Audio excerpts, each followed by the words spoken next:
I'm Pastor John Hubert, if you're new here, and it's great to see everybody. It's also great that it's not 20 below. I think you're probably all enjoying that, yes. So, a lot of people joined us online last week. Had a great service here, but it's great to see everybody back here. Also great to have our college students back from SALT. I heard they had a great time there, and just a great opportunity for them to go. Today I want to talk to you about the battle is the Lord's, and I want to talk to you about a story that from the Bible that if you went to the average person on the street, they would know this story. One of the most famous stories of the entire Bible is David and Goliath. People, you'll talk about it. I know that people talk about it in business class. They'll say David is the little small business taking on the Goliath of IBM. And they'll use stories like that. And people will constantly talk about this as, you need to be like David. And so people that have no idea what the Bible is about have an idea about this story. Most of the time they're wrong, but they have a good idea of what it's about. Because it's important that we understand everybody has something in our life that's a Goliath to us. It could be a health problem, it could be a relationship issue, it could be something that's going on, something that seems insurmountable. Something that you can't get past. And as we're going to see, it may be something that's even taunting you. And just saying, hey, you're a loser. Or hey, you're not good enough. Or hey, this is your problem. And it's just, you'll see this in this story. And it's perhaps even causing great fear. We're going to see the fear that was caused by this problem. And we know that we have abilities in God, but we are not able to do it on our own. And that is the major theme of this story. And like I talked about, most people talk about this story, and they talk about David and Goliath, and they talk about the courage of David and all this thing. David didn't think it was him who did it. David was not up there going, yeah, I did it. You guys just all relied on me. The courage of David versus Goliath. For the rest of the time, they're going to talk about me. That's not what he wanted us to talk about. Not what he wanted. The other thing that's interesting about this story is it's really long in the Bible. Just for the record, it's 58 verses. And you get the impression after you read the 58 verses that the person who's writing this really wants this to be a major story. One of the things that caught my attention was when David is being called to go talk to his brothers, it tells you how many kinds of cheese that he brings with him. It's 10, by the way. And you're like, really? And we think that the reason that he does this is that so that we understand that this is an important story, that we're supposed to slow down and really grasp this story and the significance of it. Because it's going to break down every piece of Goliath's armor. It's going to break down how much things weigh, how far you're this, and things like that. But he's trying to get us to slow down and contemplate this story. And so, like I said, it's a very long story, but he wants us to really take our time to see this, what's going on. So remember at the last we left David, he was in Saul's court, and he was playing music for Saul. This is before Saul throws spears at him. That's going to come later. But he's in the court, and he is playing for Saul. And so he's in the court, and he's also, they talk about him being a great warrior. So David is not, as sometimes it's represented, that David's a scared little boy. That's the other thing I see when representation is they got this like 4-year-old out there going, no, I don't know what to do. You know, he's probably an 18 or 19-year-old guy, and it talks about his appearance and things like that. But here he is. We don't know how much time takes place, but we come to chapter 17, and it says, now the Philistines gathered their armies for battle. And they were gathered at Socoh, which belongs to Judah, and camped along Socoh and Azekah and Ephes-dammim. And Saul and the men of Israel gathered and encamped in the valley of Elah, and drew up in line of battle against the Philistines. And the Philistines stood on the mountain on one side, and Israel stood on the mountain of the other side. Have you ever been somewhere and you're trying to explain to them something? One of the things I found... You're like saying, it's like the distance between Bagley to Bemidji. You explain that to somebody from Wisconsin, and they're like, what? You explain it to somebody from Brainerd, you might not get it. I'm just saying, the whole concept is, and so all of these distances here, you need to understand that they're basically, what you need to understand about this for us is they're on two sides of a mountain, and there's a dry riverbed that sometimes has water in it, but sometimes not. And so Saul's army was assembled to respond to a Philistine invasion. That's what's going on right now. And there came out from the camp, it says in verse 4, of the Philistines, a champion named Goliath of Gath, whose height was 6 cubits in a span. He had a helmet of bronze on his head, and he was armed with a coat of mail. And the weight of his coat was 5,000 shekels of bronze, and he had bronze armor on his legs, and a javelin of bronze slung between his shoulders. The shaft of his spear was like a weaver's beam, and his spear's head weighed 600 shekels of iron, and his shield bearer went before him. Again, a lot of detail. You could have summarized this by he's big and he's got big weapons, move on. Okay? But the author doesn't want us to do that. He wants us to break down, and he wants us to understand the fear that this man brought. He is somebody who fought. A champion was this system. Was instead of fighting, you would take your best soldier against the other best soldier, and you would have whoever won was the person who killed the other person. They would win the war, and the other people had to give in to them. So this was the form of warfare called champion warfare. And it was a representative combat. It wasn't something that the Israelites used, but the Philistines liked it. Now, the most amazing feature about him was he was 6 cubits in the span. That means he was 9 feet 9 inches tall. I don't think he bought clothes off the rack. I'm just saying. Big guy. I mean, we talked about Saul being tall. This guy's really tall. I mean, he's just an amazing specimen. And also his gear. He's got a helmet of bronze, a coat of mail.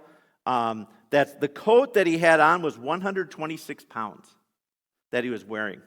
And not all these things are not normal. The weight on his legs, all of the things that he was wearing means that he is doing this, and we're going to see this, for intimidation factor.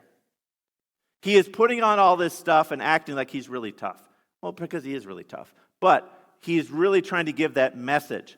It even talks about his everything that he had.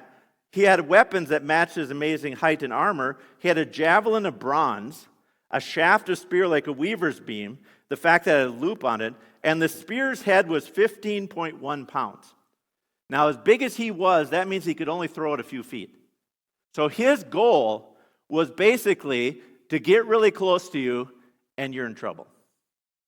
I mean, he's big, and he's got a lot of stuff, and everything he has weighs a lot. So he's not going to be running around, like an action movie, doing all the cool moves and jumping up in the air and things like that. That's not what he is. So this is the longest description in the whole Old Testament of somebody who was fighting against Israel. The reason that they're describing so much about him is they want you to understand that he is basically invincible. He's never lost. This is who he is. He is from, we're going to see later, it's from his youth. But also we need to understand something from chapter 16. You need to always go back to chapter 16. Chapter 16 says, don't look at the outward appearance. God looks below that. Because the outward appearance of this guy says we are in trouble and there is nothing we can do. He is big, he's got all the right equipment, he's experienced, and we're done. And for a lot of us here today, I think all of us in some areas of our lives, we feel that way.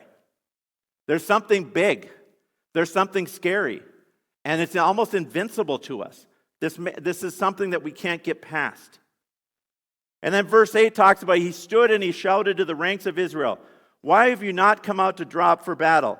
Am I not a Philistine? And are you the servants of Saul? Choose a man for yourself and let him come down to me. If he is able to fight with me and kill me, then we will be your servants. But if I prevail against him and kill him, then you shall be our servants and serve us. And the Philistine said, I defy the ranks of Israel this day. Give me a man that we may fight together. When Saul and all Israel heard those words of the Philistine, They were dismayed and greatly afraid. I think we need to understand that fear comes when obstacles come against us. In the flesh, it's scary.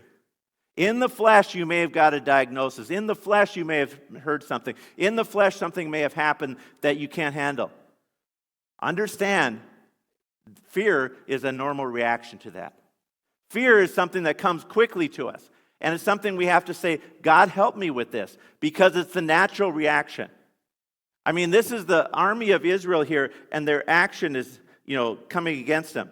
And then he insults the Israelites, like we say, that he defied the ranks of the Israel this day and said, one of you needs to come up and fight me. So they were dismayed and greatly afraid. Now here we come back to David in verse 12. Now David was the son of Ephraim of Bethlehem in Judah, named Jesse, who had 8 sons in the days of Saul. The man was already old and advanced in years. The 3 oldest sons of Jesse had followed Saul to the battle. And the names of his 3 sons who went to the battle were Eliab the firstborn, and next to him Abinadab, and the third Shammah. David was the youngest. The 3 eldest followed Saul, but David went back and forth from Saul to feed his father's sheep at Bethlehem. So we hear a change. David is no longer with Saul all the time. He's going back and forth from the royal court. And it talks about the fact, about Jesse. I love the fact, if you describe somebody as old and advanced in years, that means you're old. I mean, double, like, man, are you old and really advanced in years? Okay, it's like piling on, but it tells you where Jesse's at right now. He's got 8 sons he's looking out for. So David was called a warrior earlier, and he's going back and forth, and he is not in battle, because at this time, you had to be 20 years old to be a soldier in the Israel army. So we think that he's probably 18 or 19 years old and not able to fight, and so his brothers are with Saul, and he has to go back to the ranch and take care of the sheep and things like that, so he's back. So for 40 days the Philistine, verse 16, came forward and took his stand, morning and evening. And Jesse said to David his son, take for your brothers an ephah of the parched grain, and the 10 loaves, and carry them quickly to the camp to your brothers, and take these 10 cheeses to the commander of their 1,000. See if your brothers are well, and bring them token from me, from them. And Saul and they and all the men of Israel were in the valley of Elah, fighting with the Philistines. And David rose early in the morning and left the sheep with the keeper, and took the provisions as he went, as Jesse had commanded him. And he came to an encampment as the host was going out to the battle line, shouting the war cry. And Israel and the Philistines drew up for battle, army against army. And David left the things in charge of the keeper of the baggage, and ran to the ranks and greeted his brothers. As he talked with them, behold, the champion, the Philistine of Gath, Goliath by name, came out of the ranks of the Philistines and spoke the same words as before. And David heard him. And again, all the men of Israel, when they saw this man, fled from him and were much afraid. The natural reaction to a troubled thing in life is to be afraid. The spiritual reaction that can only come from the Spirit of God is to not be afraid. The natural, we can't do it on our own. You see an obstacle that comes before you. It is not possible to take on this man on your own. He is 9 feet 9 inches tall. Okay, he's a experienced. He's done everything. There's no way that they can do this. But we see the start of David right here. We start to really understand who he is. First of all, we see that he is a good shepherd. So he rose up early in the morning, and he made sure that the sheep were taken care of by having somebody else take care of it. What was the first thing we saw about Saul? This is the contrast. Saul couldn't find his donkeys. There's the contrast. Why Saul? David knows where the sheep are, and if you've ever been around sheep, they're the dumbest animals. Donkeys are way smarter. So if you can keep a sheep, you've got talent. Okay, I'm just saying, that's a little thing right there, but it tells you who David is. And Israel so he sees it. He rises up early in the morning, and he makes sure everything's okay. And he follows through on what he's supposed to do. And what happens is, in ancient warfare, they would draw up every day and scream at each other. Okay, so this is what happened. He got there for the screaming match. Ah! And then they just sat there. And then Goliath came out, and then they went, ah, and ran the other way. Okay, I'm just giving you this subtle thing here. I should have had a bunch of people up here. John, you come up here, we could act it out. No, that's probably not good for today. But so Jesse asked David to check on his brothers, and we talk about all the things that he brings them, but he also brings something to the leadership of the troops. He makes a 15-mile journey to do this. I mean, these guys were in shape. You think about that, a 15-mile journey. And he rises up so early in the morning that he gets there, and it's still morning when he's there. I mean, that's basically walking around the lake, Lake Bemidji. So that's a lot. So while talking with him, he saw Goliath come up them. And this is probably the first time David has ever heard the Lord be ridiculed like this. The first time he's ever heard anybody say something like this. And David's thinking to himself, what's going on with this guy? And why were they fleeing from him? And so in verse 25 it says, and the men of Israel said, have you seen this man who has come up? Surely he has come to defy Israel. And the king will enrich the man who kills him with great riches, and will give him his daughter and make his father's house free in Israel. And David said to the men who stood by him, what shall be done for the man who kills the Philistine and takes away the reproach from Israel? For who is this uncircumcised Philistine that he should defy the armies of the living God? And the people answered in the same way, so shall it be done to the man who kills him. Now Eliab, his oldest brother, heard when he had spoken to the men, and Eliab's anger was kindled against David, and said, why have you come down? And with whom have you left those few sheep in the wilderness? I know your presumption and the evil of your heart, for you have come down to see the battle. And David said, what have I done now? Was it not but a word? And he turned away toward another, and spoke in the same way, and the people answered him again as before. So here, the Israelite troops have heard. Saul's solution is, if somebody will go take that guy on, I'm going to make you rich. So the one thing, he's going to give him riches, and then, anybody looking forward to April 15th, by the way, when we pay taxes? No taxes for the rest of your life and your family. That's what he meant by free. Okay, no taxes. Plus, you get to marry the king's daughter. Now, marrying the king's daughter is the fact that now you're part of the king's family. You have all these advantages and things like that. He says his solution is, we need somebody who does this, who will do this. It bothered David, though, and you can start to see David looking at this and saying, who does this guy think he is?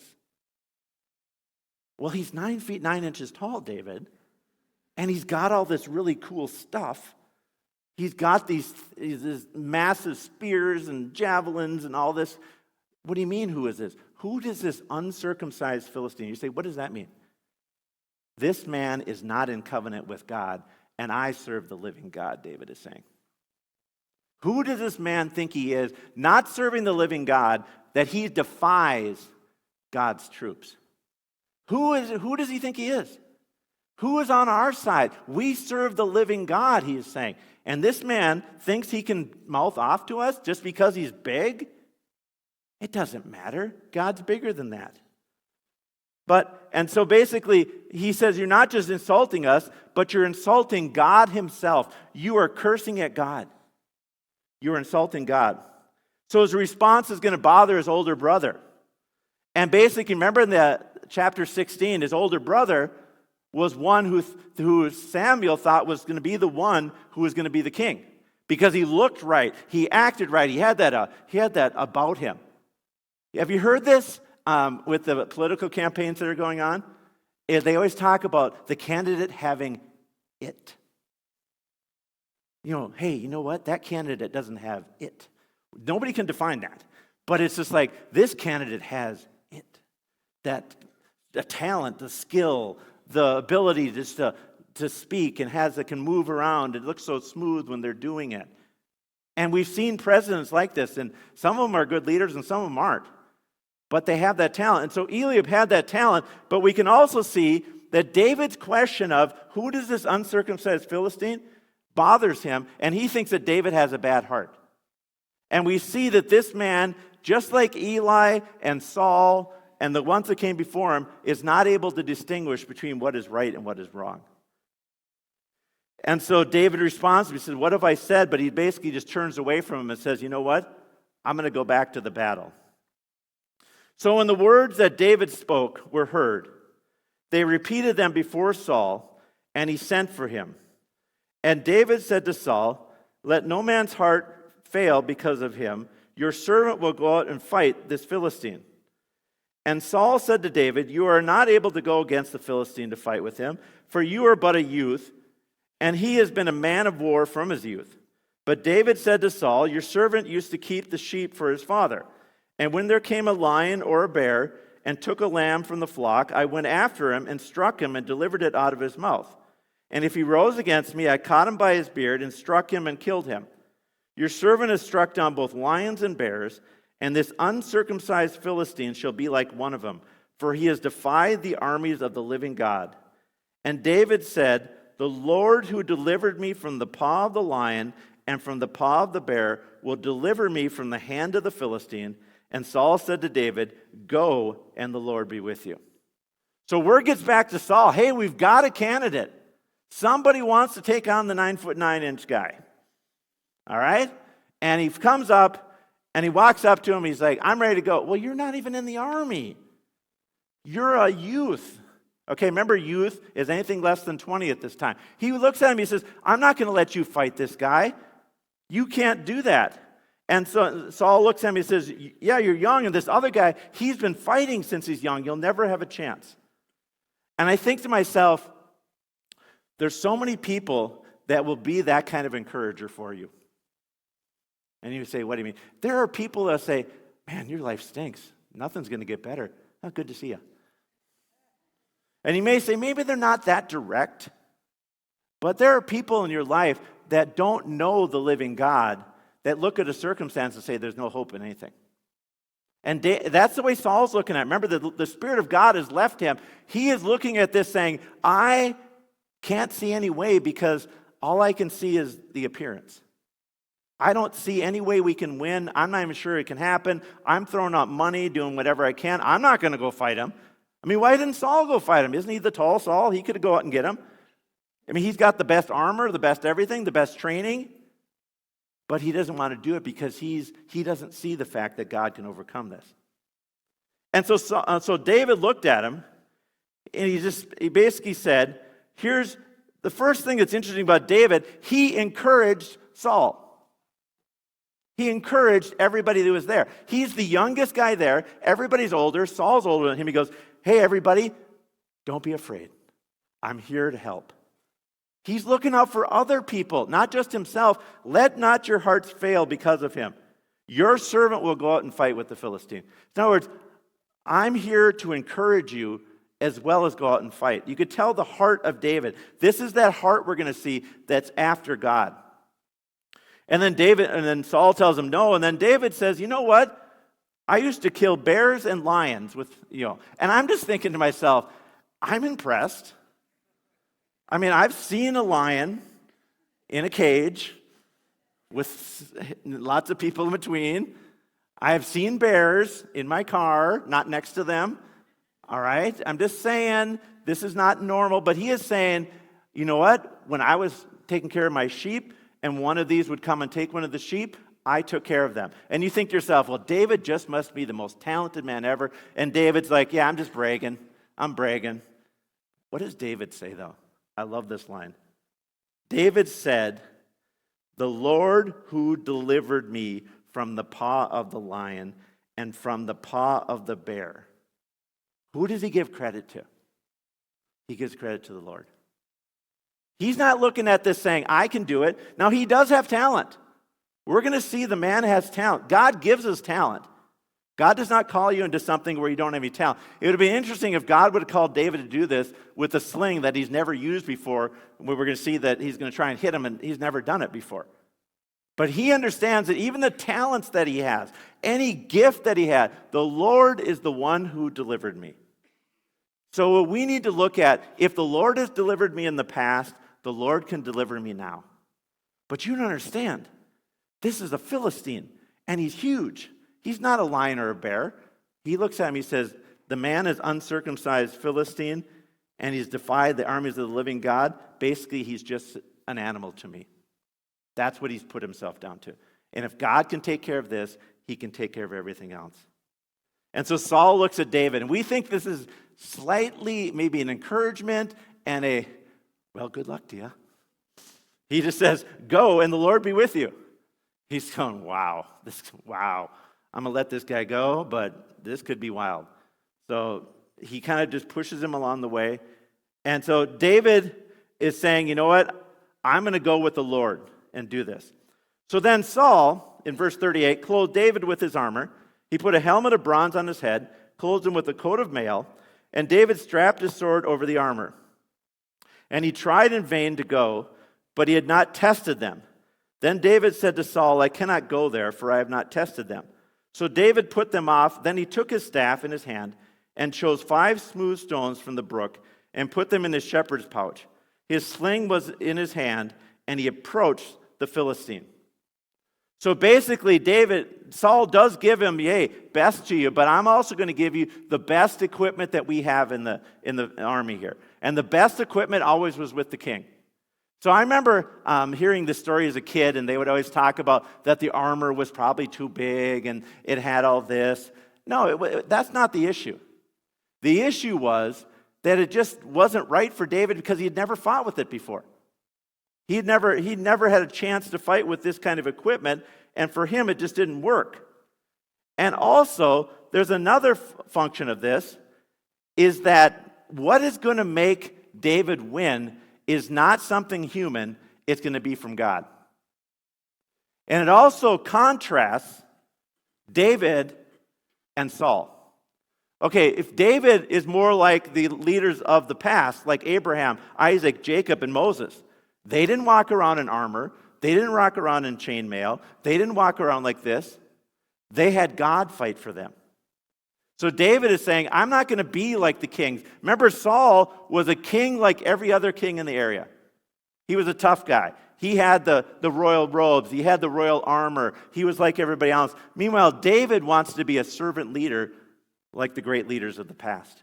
You see the contrast, and you see the concept of what he's going to do. And also, what's really interesting is every tool that David uses to defeat is made by God, not by humans. He has a stick. Now, who makes sticks? God makes sticks. We pick them up, and sometimes we have sword fights with them, or we do all kinds of stuff with sticks if you're kids. All right? And then he goes and he picks up 5 smooth stones. Who made the smooth stones? God did. He's going with God-made weapons, not human-made. And the contrast is he is in his head saying, the only thing that's going to defeat this guy is God. The only thing that's going to stop him is God. It's not me. It's not my great talent. Even though I have been given talent, it's God who's going to do it. And so in verse 41 it says, and the Philistine moved forward and came near to David with his shield bearer in front of him. And when the Philistine looked and saw David, he disdained him, for he was but a youth, ruddy and handsome in appearance. And the Philistine said to David, am I a dog that you come with me with sticks? And the Philistine cursed David by his gods. The Philistine said to David, come to me, and I will give your flesh to the birds of the air and to the beasts of the field. Now, if you ever anybody watch professional wrestling, don't raise your hand because you'll have to admit it then. But in professional wrestling, this is basically what they do. They sit there with their microphones. I remember watching when I was in junior high, and they taunt each other, and, oh, I'm going to do this. And that's kind of what's going on right here. All right? It's basically you've got your WWE going on right here. I'm going to do this to you, and then I'm going to do this, and then I'm going to take the belt, and I'm going to go home. And I'm sorry. Just came to me that. So basically, we have a shield bearer also, what's interesting about Goliath. Not only, I didn't mention him before, he has a shield bearer, which is a guy with a full-length shield that walks in front of Goliath. So you have to go through the shield bearer first just to get to Goliath. So there's an extra level here. And so he walks out and he looks at David and he says, really? You're not even in the army. You're not even one of the military. You're too young for this. You're in your late teens. And he says, but he was but a youth, handsome, but he was handsome. They keep always talking about that. And the Philistine said to David, am I a dog that you come at me with sticks? He says, you've got a stick in your hand. That's not going to do it. I have this massive spear and a javelin and all of these things. I will defeat you. And then he really messes up. Verse 43, and the Philistine cursed David by his gods. This guaranteed the victory.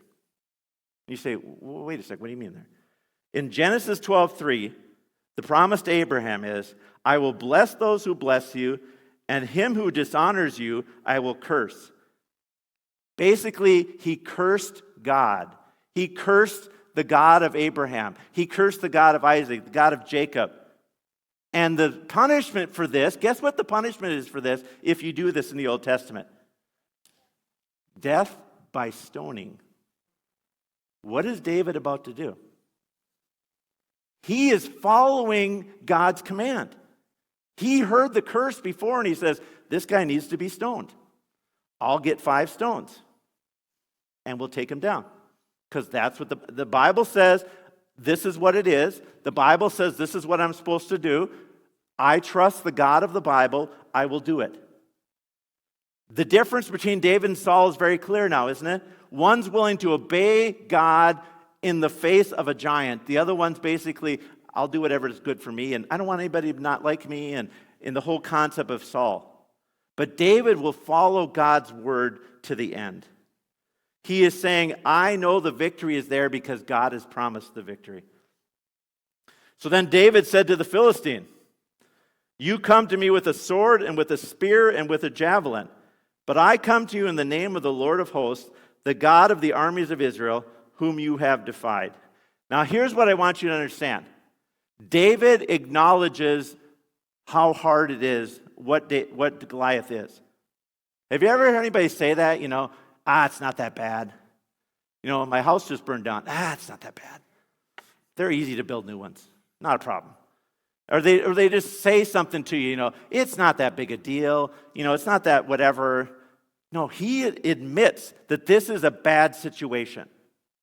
He says, you have a javelin, you have a sword, you have a spear. You're a big dude. Okay? But you don't understand. Who I serve is bigger. Who's on my side is bigger. I come to you in the name of the Lord of hosts, the God of armies of Israel, whom you have defied. In other words, I'm a representative of God, and God's judgment is going to come through me to you. It's not me, it's God that you have defied. He says in verse 46, this day the Lord will deliver you into my hand, and I will strike you down and cut off your head. And I will give the dead bodies of the host of the Philistines this day to the birds of the air and to the wild beasts of the earth, that all the earth may know that there is a God in Israel, and that the assembly may know that the Lord saves not with sword and spear, for the battle is the Lord's, and he will give you into our hand.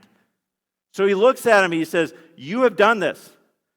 You have defiled us. And God saw himself at the advantage. And he says, but also there's going to be a theological lesson that everybody's going to learn from this.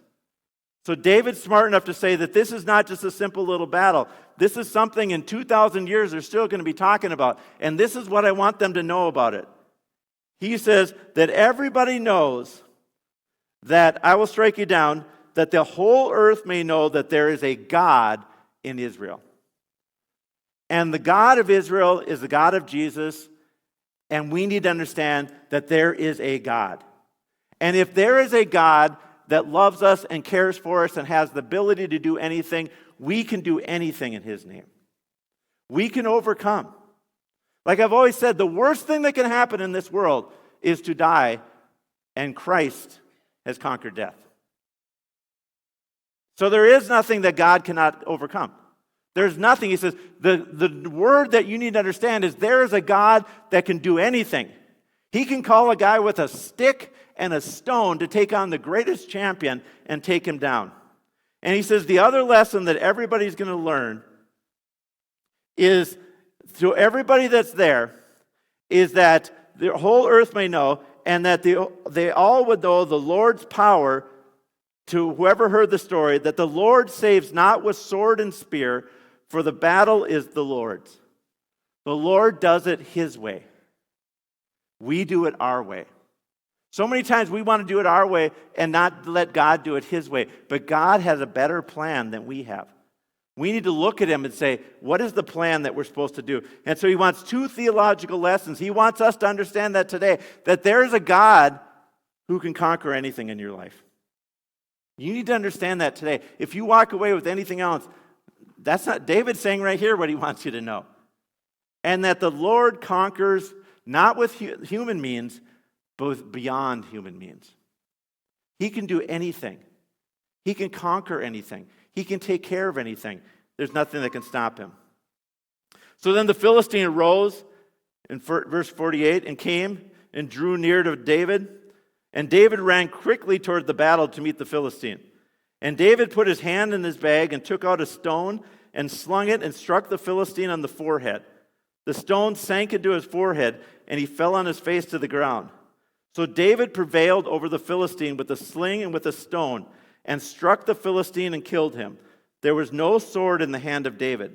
Then David ran and stood over the Philistine, took his sword, drew it out of his sheath, and killed him, and cut off his head with it.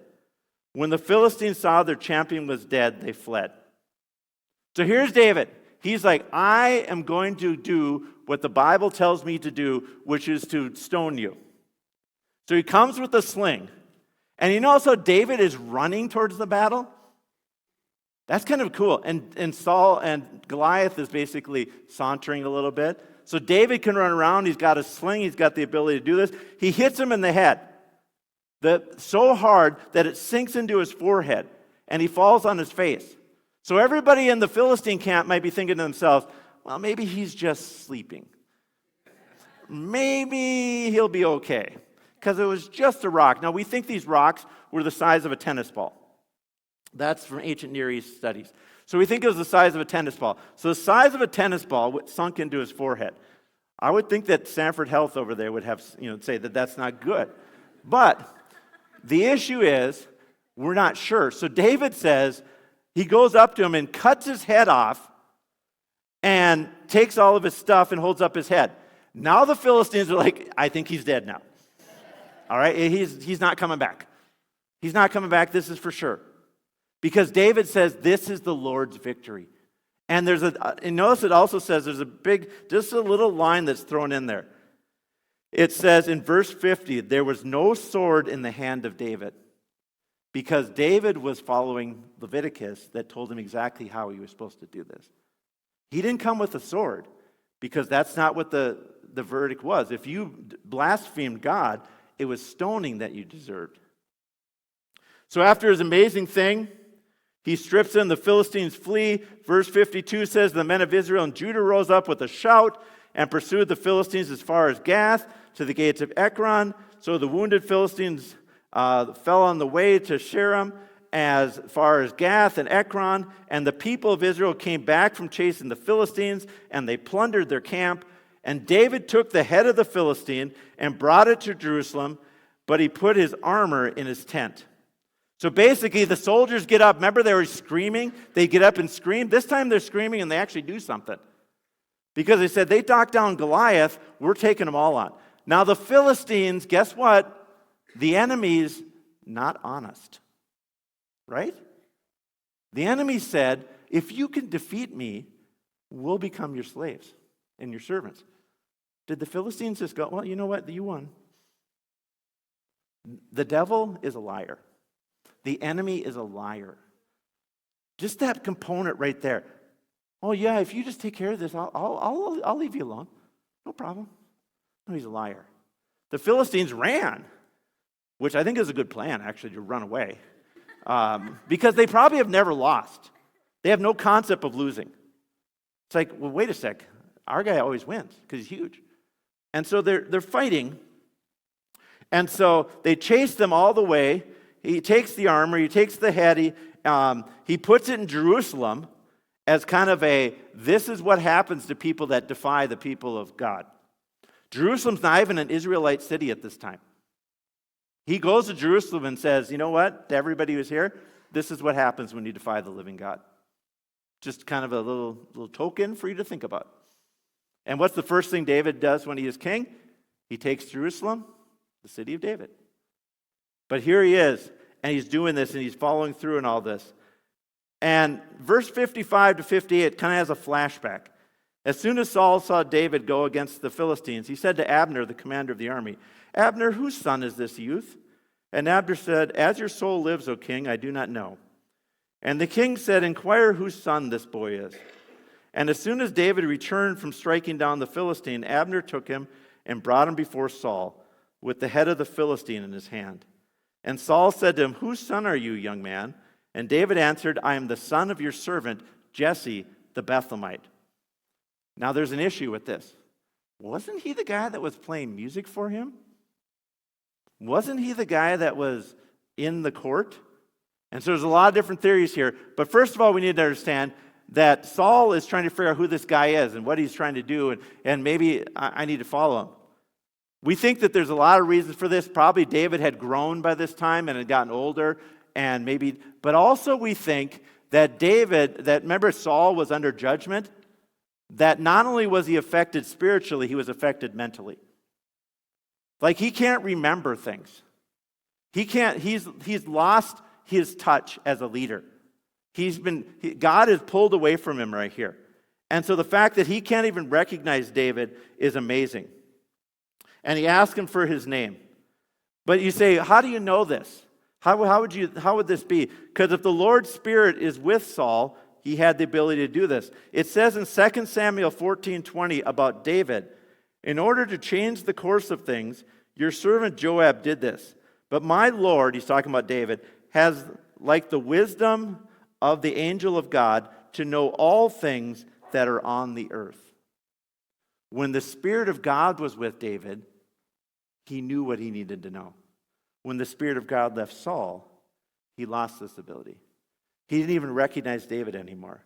He didn't even recognize somebody who was helping him. He was the only one that could make the judgment against him go the other direction. So here he is, again, showing the difference between David and Saul. David is a servant leader. David is the one who says God is the one who fights the battles.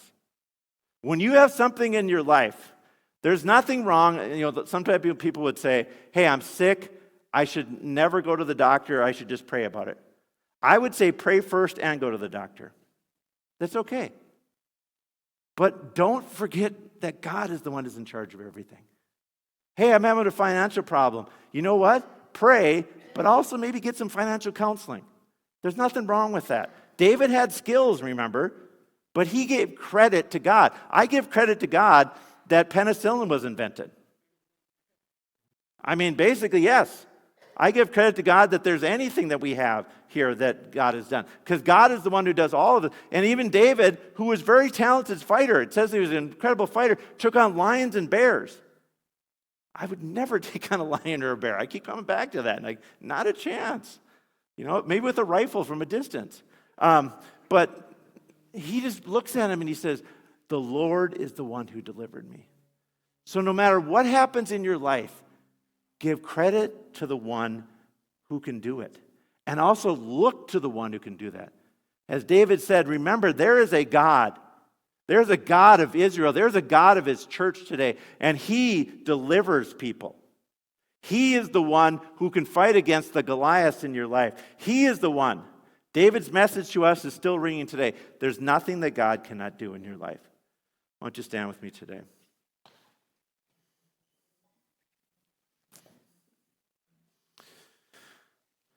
If you're here today and you've never accepted Christ, today is the day to make that commitment. Today is the day to accept him, because when you have Christ, when you become in covenant, remember he talked about the uncircumcised Philistine? That meant that person was not in covenant with God. That was the old covenant. The new covenant is when we become a Christian, we are now in covenant with God. And because we are in covenant with God, we have guarantees from God that He will never leave us or forsake us. We are never on our own. We are never left alone with our battles. The God of Israel, the God of David, the God of Jacob, the God of all the armies is on our side. And He's also here to forgive us of our sins and to take them away, because we can't justify our own sins. We are all guilty. But God is here for that. So if you're here, also if you just have something in your life that you've got a Goliath in your life right now, you just need prayer, come and talk to one of our prayer ministers. Because we believe in a God that can deliver. We believe in a God that is not scared of anything in your life. He can take care of it. Lord, we come before you today. We come before you as your people, called by your name, knowing that without you, God, we have no chance. But with you, God, the world has no chance. The enemy has no chance. Because, God, you are greater than anything in this world. No enemy, nothing can come against us, Lord. Lord, you are there to take us through difficult times. You're there to help us when we need it, God. We thank you for this in the name of Jesus.